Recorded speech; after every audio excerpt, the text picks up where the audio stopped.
Chelak shahri Mirzo Ulug'bek mahallasida 6 sotixlik hovli sotuvga qo'yildi azizlar. Bu safargi videomiz shu haqida bo'ladi. Hammaga assalomu alaykum. Bu yerni manzili haqida kengroq ma'lumot berib o'tib ketadigan bo'lsak, bu yer xalq tili bilan aytganda Artopoyada, ya'ni Katta Choplar ko'chasida joylashgan.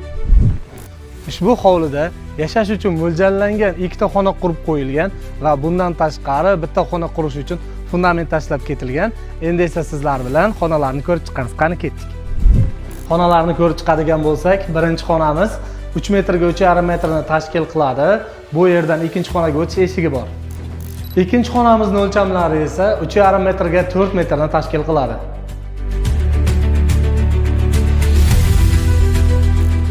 Ushbu 6 sotixlik hovlimizning to'rt qismidan hojatxona qurib qo'yilgan. Hojatxonaning orqa tomonidan glavniy turbalar o'tgan, bu yerda baland bosimda gaz bor, hovliga elektr tarmoqlari tortib qo'yilgan. Narxini esa 28 ming dollar kami bor deb aytib o'tishyapti egalari. Kimga qiziq bo'lsa, ekranlarda ko'rib turgan telefon raqamlaringizga bemalol murojaat qilib, o'zlaringizga ma'qul narxni aytib savdolashlaringiz mumkin azizlar.